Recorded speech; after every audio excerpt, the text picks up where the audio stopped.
दोस्तों, जय श्री राम। तो स्वागत है आपका इस यूट्यूब चैनल संकल्प भारत में।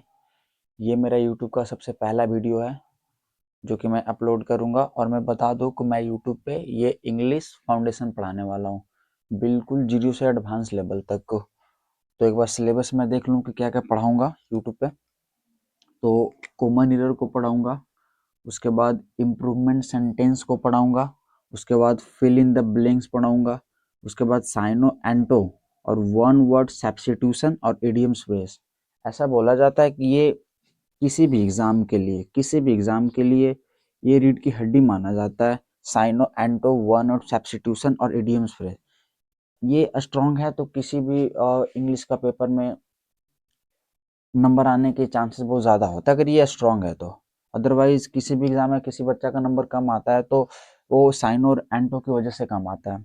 तो मैं इसको भी पढ़ाऊंगा। उसके बाद करेक्ट स्पेल्ड वर्ड को भी पढ़ाऊंगा। उसके बाद सेंटेंस को कैसे अरेंज करना है उसको भी बताऊंगा। उसके बाद क्लोज टेस्ट पढ़ेंगे। उसके बाद कॉम्प्रहेंशन टेस्ट जो होता है, कैसे कॉम्प्रहेंशन बनाया जाता है। उसके बाद एक्टिव पैसिव और डायरेक्ट इनडायरेक्ट स्पीच और एक क्वेश्चन टैग और भी एक दो वैसा सिलेबस छूटे होंगे जो कि आई थिंक मुझे याद नहीं है, बाद में देखेंगे। बट इतना मैं यूट्यूब पे बिल्कुल पढ़ाने वाला हूँ। अगर आपको वीडियो अच्छा लगेगा तो सब्सक्राइब कीजिएगा, अगर मेरा कंटेंट अच्छा लगेगा तो सब्सक्राइब कीजिएगा, अदरवाइज कमेंट जरूर कीजिएगा ताकि मैं अपने कंटेंट को सुधार सकूं और इससे आसान वे में, इससे इजी वे में बता सकूं। तो ये मैं यूट्यूब पे पढ़ाने वाला हूँ इतने। अभी तो मैंने 5 सिलेबस लिखे हैं, 5 सिलेबस। इसमें एक दो और 3-4 छूटे होंगे, आई थिंक देख लेंगे। तो सबसे पहले देखते हैं थोड़ा सा आज इंग्लिश का। आज मेरा वीडियो बिल्कुल शॉर्ट वीडियो होगा और छोटा वीडियो होगा, क्योंकि आज मैं ये बताने वाला हूँ कि मैं क्या क्या पढ़ाने वाला हूँ, वरना प्रॉपर वीडियो कल से स्टार्ट करूंगा, कल से पढ़ाना स्टार्ट करूंगा। तो सबसे पहले देख लेता हूँ कि इंग्लिश, छोटा सा पार्ट देखते हैं इंग्लिश का कि इंग्लिश क्या है। बहुत सारे बच्चों का डाउट होता है ना कि इंग्लिश होता सर क्या है। बार बार जैसे कि ऑफलाइन क्लास में भी पढ़ाने जाता हूँ, मेरा खुद का अपना कोचिंग है, तो वहाँ पे इंग्लिश जब पढ़ाता हूँ, इंग्लिश ग्रामर पढ़ाता हूँ, तो वहाँ बहुत सारे बच्चों को डाउट होता है कि सर इंग्लिश है क्या। तो मैं बता दूं कि इंग्लिश बहुत सारे बच्चों में होता है सर सब्जेक्ट है, बट आपको पता होगा ये सब्जेक्ट नहीं है, ये एक लैंग्वेज है। ये एक लैंग्वेज की तरह काम करता है, यह एक लैंग्वेज है, यह एक लैंग्वेज है। क्योंकि इसको हम लोग एक भाषा के रूप में देखते हैं। इंग्लिश सब्जेक्ट नहीं है, यह लैंग्वेज है। ये अंग्रेजों का लैंग्वेज है जो कि हम लोग यहाँ छोड़ के चले गए हैं और हम लोग को पढ़ना है। खैर अब तो ये बहुत जरूरी हो गया इंग्लिश पढ़ना, क्योंकि सारे एग्जाम में, जितने भी एग्जाम है, शायद ही कोई ऐसा एग्जाम होगा जिसमें इंग्लिश का पेपर नहीं आता होगा, लेकिन ऐसा बहुत सारे एग्जाम है जिसमें इंग्लिश का पेपर आता है। तो इंग्लिश सब्जेक्ट नहीं है, इंग्लिश एक लैंग्वेज है। इसको हम लोग लैंग्वेज के रूप में पढ़ते हैं। तो सबसे शुरुआत होता है इंग्लिश में, सबसे जीरो लेवल से जो शुरुआत होता है कि इंग्लिश अल्फाबेट होता क्या है। अल्फाबेट से शुरुआत होता है इंग्लिश ग्रामर का। अगर देखिए सबसे पहला कंटेंट तो अल्फाबेट के बारे में समझना बहुत जरूरी है। अल्फाबेट होता क्या है, तो ये इंग्लिश अल्फाबेट क्या होता है, जैसे कि हम लोग शुरू से पढ़ते हैं एबीसीडी, बचपन से सिखाते आए हैं हमारे मास्टर जो हमारे टीचर हुए हैं कि एबीसीडी एबीसीडी। तो हम लोग यही ए से लेके जितने जेड तक होता है, जितने इसमें लेटर्स होते हैं, ये सारे अल्फाबेट कहलाते हैं। और सबको पता है कि अल्फाबेट की संख्या कितना होता है, तो 26 होता है। हर बच्चों को पता है, क्योंकि बचपन में यही तो सिखाया जाता है, क ख ग और एबीसीडी।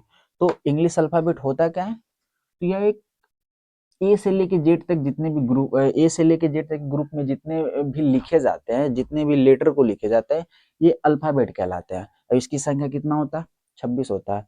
अब डाउट ये होता है कि लेटर है क्या, आखिर लेटर का काम क्या है। जैसे कि मान लीजिए हम ए को निकाल दिए बाहर, ए को बाहर निकाल दिए, सर ए काम क्या करता है, ए का यूज क्या है, हर जगह वर्ड में, सेंटेंस में ए का यूज क्या है।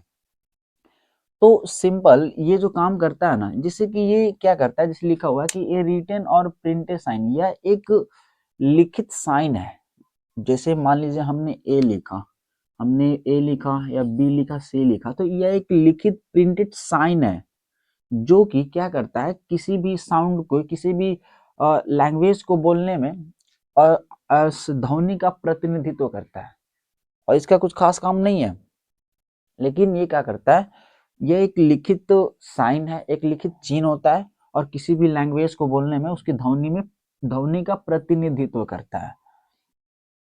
ये मतलब लेटर के बारे में समझना पड़ेगा कि लेटर एक साइन है, एक चिन्हित साइन है, और ये किसी भी लैंग्वेज को बोलने में ध्वनि का प्रतिनिधित्व करता है। अब आ जाए कि अल्फाबेट, जो अल्फाबेट होता है, तो अल्फाबेट के कितने साउंड होते हैं? अभी तो देख लिए कि इंग्लिश में अल्फाबेट 26 होता है, लेकिन अल्फाबेट साउंड कितने होते हैं? तो मैं बता दूं कि अल्फाबेट साउंड जो होते हैं वो 44 होते हैं। 44 साउंड होते हैं, 44 साउंड होते हैं। ये शायद जो टीचर वैकेंसी का जो एग्जाम होता है जिसमें टीचर बना जाता है, शायद सीटेट या टेट कुछ ऐसा एग्जाम होता है और भी होता होगा, तो वहाँ पे ये क्वेश्चन पूछा हुआ है, या वहाँ पे ये एग्जाम में क्वेश्चन पूछा हुआ है कि अल्फाबेट साउंड कितने होते हैं। तो मैं आपको बता दूं कि अल्फाबेट साउंड 44 होते हैं, जो कि बहुत को ये पता नहीं है कि अल्फाबेट के साउंड कितने होते हैं। ये पता है कि अल्फाबेट क्या होता है, ये सबको पता है, 5 क्लास के बच्चों को भी पता है, लेकिन ये अल्फाबेट साउंड कितने होते हैं? 44 होते हैं। आप याद रखिएगा, अल्फाबेट का साउंड 44 होता है। ये एग्जाम में पूछा हुआ क्वेश्चन है, शायद सीटेट या टेट ऐसे कुछ एग्जाम में पूछा हुआ क्वेश्चन है। और मैं आपको बता दूं कि अल्फाबेट को हम लोग दो पार्ट में बांट के चलते हैं, दो पार्ट में हम लोग इसको रीड करते हैं, पढ़ते हैं। एक को हम लोग भवेल बोलते हैं, एक को हम लोग कॉन्सोनेंट बोलते हैं। तो ये तो बचपन से ही हम लोग जानते हैं कि भवेल की संख्या कितना होता है। भवेल की संख्या हमारा 5 होता है, सबको पता है। A E I O U होता है। और कॉन्सोनेंट की संख्या कितना होता है? 21 होता है, 21 होता है। जैसे कि हम लोग को पढ़ाया गया था, या फिर और भी टीचर लोग पढ़ाते हैं कि इसमें एक सेमी भवेल को जोड़ते हैं। जैसे भवेल 5 बताते हैं, कॉन्सोनेंट की संख्या 19 बताते हैं, कॉन्सोनेंट की संख्या 19 बताते हैं, और सेमी भवेल की संख्या 2 बताते हैं। तो क्या मैं यहाँ तो मैं सेमी भवेल लिखा हूँ नहीं, तो क्या ये गलत है? नहीं। ये सेमी भवेल को ना हम लोग कॉन्सोनेंट में ही ऐड कर देते हैं, इसलिए 19 और 2 दोनों मिलाकर कितना हो जाता है? 21 हो जाता है। तो हम लोग डायरेक्ट बोलते हैं कि भवेल की संख्या 5 होता है, A E I O U, और कॉन्सोनेंट की संख्या टोटल 21 हो जाता है। तो कॉन्सोनेंट कौन कौन सा होता है? तो आप खुद अपना दिमाग लगा लीजिए कि A E I O U को छोड़कर जितने भी सारे बचे, जितने भी सारे लेटर बचे, वो सारे क्या होते हैं? कॉन्सोनेंट होते हैं। जैसे बी बचा, सी है, डी है, और ई तो भवेल होता है, एफ है, ऐसे ETC बहुत सारे वर्ड, बहुत सारे वर्ड। जो ये 5 गो A E I O U को छोड़कर जितने भी सारे बचते हैं, सारे कॉन्सोनेंट होते हैं। राइट, समझ में आ गया? ये याद रखना बहुत जरूरी है। अल्फाबेट के साउंड कितने होते हैं? 44 साउंड होते हैं। अब इसमें ये भी आता है कि भवेल का भी साउंड होता है। हम लोग ये भी यही पढ़ते आए हैं कि भवेल 5 होता है, कॉन्सोनेंट 21 होता है। लेकिन नहीं, हम लोग को ये भी देखना है कि भवेल का भी साउंड होता है और कॉन्सोनेंट का भी साउंड होता है। क्योंकि अब थोड़ा सा क्या है ना कि इंग्लिश का सिलेबस थोड़ा सा बदलते जा रहा है। उतना तो बदलते नहीं जा रहा है, बट थोड़ा सा अब हम लोग को एडवांस लेवल में पढ़ना पड़ेगा, थोड़ा सा जाके डीप जाके पढ़ना पड़ेगा। तो मैं बता दो कि भवेल के साउंड जो होते हैं ना, वो 20 साउंड होते हैं, 20 साउंड होते हैं, 20 साउंड होते हैं, 20, 20 साउंड होते हैं। और कॉन्सोनेंट के साउंड कितने होते हैं? 24 साउंड होते हैं, 24 साउंड होते हैं। अब खुद ऐड कर लीजिए, 20 24 कितना होता है? 44। तो अल्फाबेट के साउंड कितने हुए? 44। भवेल के साउंड कितने होते हैं? 20 होते हैं। कॉन्सोनेंट के साउंड कितने होते हैं? 24 होते हैं। एक बात समझ नहीं आ रहा, ये साउंड होता क्या है, ये साउंड काम कैसे करता है? जैसे आप ही लोग में से कोई कमेंट कीजिएगा कि सर 20 साउंड क्या है, समझ नहीं आ रहा। तो मैं बता दूं कि ये 20 साउंड इस रूप में काम करता है। जैसे हम लोग क्या करते हैं ना, कभी कभी जैसे हमने लिखा CITY, इसको हम लोग क्या लिखते हैं? City, city, city. और ये वाला एक और लिखते हैं वर्ड को, एक लिखते हैं CAKE, इसको बोलते हैं हम लोग केक। अब यहाँ पे आप खुद देख लीजिए कि CITY सी से स्टार्ट हो रहा है, यहाँ पे हम लोग इसको सिटी पढ़ रहे हैं, लेकिन यहाँ तो सी, यहाँ भी तो सी से स्टार्ट हो रहा है, लेकिन यहाँ पे तो केक पढ़ा जा रहा है। तो ठीक इसी प्रकार ऐसे बहुत सारे वर्ड हैं, ऐसे बहुत सारे वर्ड हैं कॉन्सोनेंट में भी, वोवेल में भी, जो कि साउंड के रूप में हम लोग को पढ़ा जाता है। लेटर एक ही है, साउंड अलग अलग आ रहा है। खुद देख लीजिए, सी से यहाँ पे सिटी सी का मात्रा निकल रहा है, तो यहाँ पे सी का, सी से का मात्रा निकल रहा है। तो यही होता है वो साउंड, वोवेल साउंड। इसी प्रकार कॉन्सोनेंट साउंड भी होते हैं, जो कि इसी तरीका से काम करते हैं। लेटर एक होंगे, लेकिन हिंदी में मतलब उसका क्या निकलता है?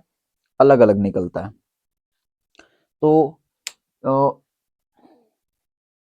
ये इंग्लिश का थोड़ा सा आज डेमो था, बिल्कुल बेसिक, बिल्कुल थोड़ा सा डेमो। और ये मैं इंग्लिश सिलेबस पूरा मैं पढ़ाऊंगा यूट्यूब पे।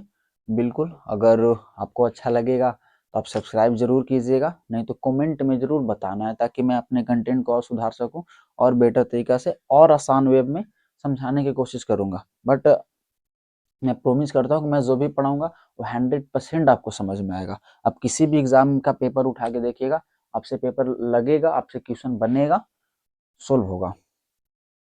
तो आज का बस इतना ही, क्योंकि आज हमको बताना था। ये मेरा यूट्यूब का सबसे पहला वीडियो है, और कल से हम लोग स्टार्ट करते हैं। कल से हम लोग शुरू करेंगे फिर से दोबारा से अपने नाउन चैप्टर से, जहाँ से भी हम लोग जहाँ से स्टार्ट किया जाता है, जहाँ से जो बेसिक होता है वहाँ से हम लोग शुरू करेंगे। तो जय हिंद, जय माँ सरस्वती।